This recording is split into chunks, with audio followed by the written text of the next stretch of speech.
caros alunos, sejam todos bem-vindos. Eu me chamo Gregory Bevilacqua, atualmente sou tutor do ETEC, da disciplina específica de banco de dados, nesse ciclo, onde atualmente a turma que eu estou acompanhando de mais perto é a turma de Caucaia, E aí o objetivo da gente gravar esse vídeo é esclarecer um pouco alguns assuntos que foram passados. Nós atualmente estamos na aula 3, já foram passados duas aulas anteriores aí, nas 2 semanas. E aí poder um pouquinho tirar as dúvidas, comentar um pouquinho sobre o conteúdo, como forma de ajudar realmente no ensino cada um aí, pessoal de vocês, Porque eu vi que algumas pessoas tiveram algumas dúvidas em algumas questões principais, eu vi que algumas pessoas, ao comentar no fórum, tiveram algumas dificuldades específicas. E aí o intuito desse vídeo é fazer algo rápido, algo realmente de 5 minutos, no máximo estourando 10 minutos, até porque realmente o tempo é um negócio escasso, Então fazer algo bem rápido para que possa ajudar no aprendizado de vocês, tá bom?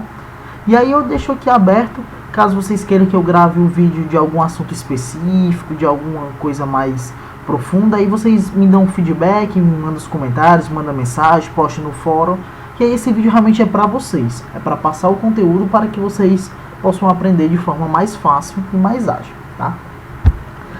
Na aula 1, nós fizemos uma introdução de banco de dados, A gente começou pelas definições, o gerenciamento de banco de dados, SGBD, tudo isso aí. E aí eu trouxe aqui até para comentar, eu marquei algumas questões que eu vi que foi mais recorrente de erro na prova, Que aí eu vou comentar um pouquinho com vocês aqui. A primeira delas foi essa segunda. Discorra sobre os principais componentes de um sistema de banco de dados. E aí eu vi que muita gente listou os componentes, ou algumas pessoas listaram de forma errada, mas esqueceram de discorrer, tem bem grande, discorra. Então era para falar um pouquinho só sobre eles. Não falar quais são os componentes, mas poder falar um pouquinho, E aí os componentes realmente de um sistema de banco de dados são os arquivos, de dados, de índice, de estatística, dicionário e tudo mais. De software, sistema de arquivo, o SGBD, e aí tem uma diferença do SGBD para o banco de dados que a gente vai comentar em seguida na outra questão. De hardware, que é a parte mais física, computador, os dispositivos de armazenamento secundário, a linguagem do banco de dados, qual a linguagem está sendo utilizada, o usuário que vai manipular. E aí o aluno pegava isso aí que tem nos slides, tem no material de formação, e poder falar um pouquinho sobre cada um desses, tá? A questão era simples, Algumas pessoas se confundiram ou por não reconhecer quais são esses componentes, ou por não discorrer sobre eles. Terceira questão. O que é um sistema gerenciador de banco de dados, mais conhecido como SGBD? Dê exemplos de alguns SGBDs. Aí quem fez mais ou menos com essa resposta acertou, Onde tem assim, um SGBD é um conjunto de programas para manipular banco de dados. Eu vi algumas pessoas dizendo que o SGBD era o próprio banco de dados, mas na verdade não. Ele é um conjunto de programas que vão nos ajudar para manipular esse BD, esse banco de dados. E aí a gente tem o MySQL, o PostgreSQL, o SQL Server, Oracle e por aí vai. Também é citado lá no material, tá certo? Isso da atividade 1, tá? E aí tem as outras. E aí eu queria chamar a atenção também para essa última questão, onde fala assim, qual a diferença de uma linguagem de definição de dados e uma linguagem de manipulação de dados? Aparentemente uma questão simples, mas eu vi algumas complicações de alguns alunos, E aí é tranquila a resposta, porque é só você lembrar, uma linguagem de definição de dados, ela vai definir o que? A estrutura do banco de dados. É a partir da linguagem de definição de dados que aí faz criação de tabelas, de índices, visões e tudo mais.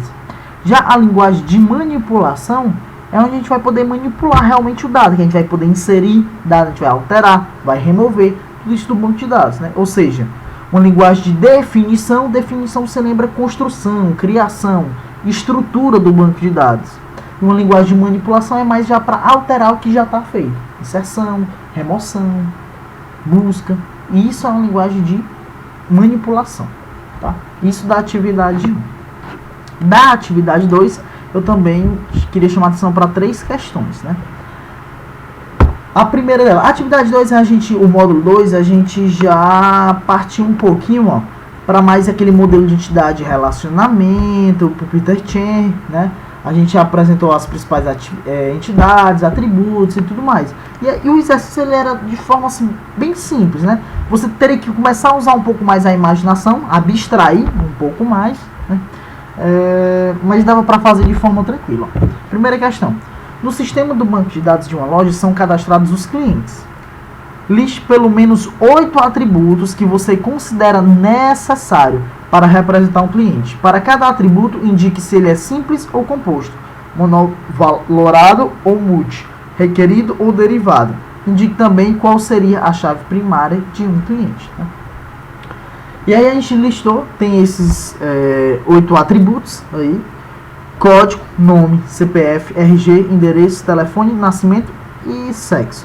Eu não vi muita complicação não, eu vi algumas dúvidas de algumas pessoas perguntando muito sobre a chave primária, né? Muita gente eu vi colocando ou no CPF ou no RG, com argumentos assim, é única, então pode ser ela. Pode, não tem problema, ela é válida, né? O que você não pode colocar como chave primária, por exemplo, é nome. Eu vi algumas pessoas colocando, mas isso aí realmente não é interessante, né? Mas CPF, como já ele é único, tem como ele ser a chave primária, né? Mas aí eu acho que foi meio que se padronizando, realmente tem um código para cada usuário, né? E aí esse código ele é único também, porque você não pode ter 2 usuários com o mesmo código. Obrigatório, ele sendo obrigatório, e aí ele sendo a chave primária, tá certo? E sobre o requerido também algumas pessoas perguntaram, né? Falaram que não via argumento, aí fica muito de você, DBA, né, administrador do banco de dados, para falar. Algumas pessoas, dependendo da situação, dizem que telefone é essencial, outras pessoas não. Algumas pessoas dizem que data de nascimento é essencial, outras não. E aí fica muito critério do administrador do banco de dados. Tanto que eu considerei muita coisa que foi feito aqui, tá? Segunda questão. Um laboratório realiza diversos tipos de exames clínicos. Cada exame se refere a um paciente e é solicitado por um médico. Baseado nestas observações, indique quais as entidades que devem fazer parte do sistema de banco de dados do laboratório e quais os relacionamentos existentes entre essas entidades, né? Então, as entidades aqui, cada exame se refere a um paciente e é solicitado por um médico. Então, a gente já vê 3 entidades aqui, ó: médico, eu vou até botar em negrito, paciente e exame.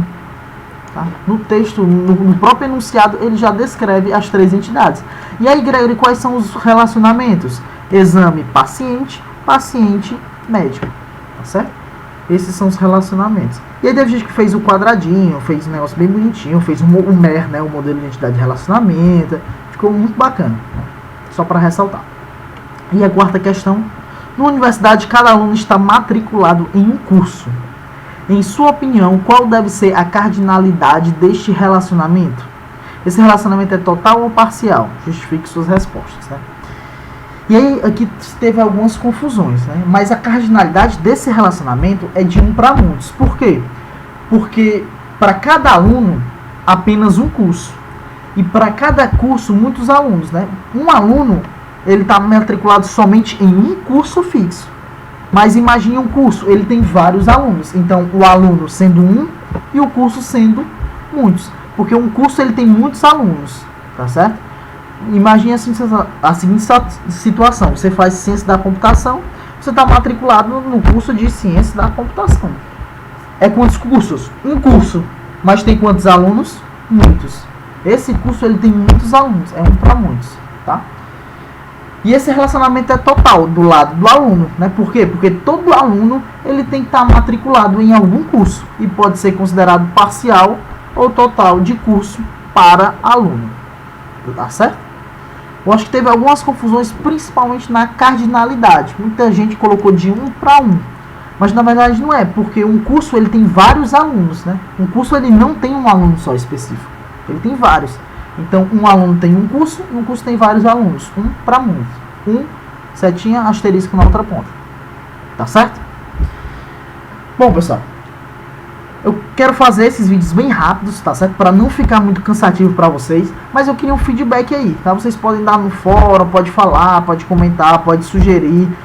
Eu queria ter falado um pouquinho sobre cada assunto específico, pegar os slides, destrinchar, trazer materiais extras, mas o tempo não é necessário, não é assim, não temos muito tempo para trabalhar isso.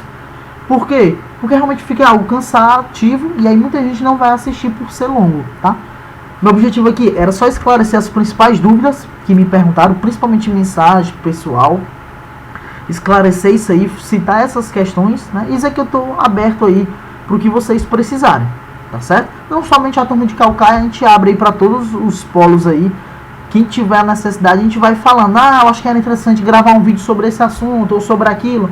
Nós vamos gravando aí, dependendo da necessidade, tá certo? Queria agradecer a todos pela atenção, estou à disposição, tá bom?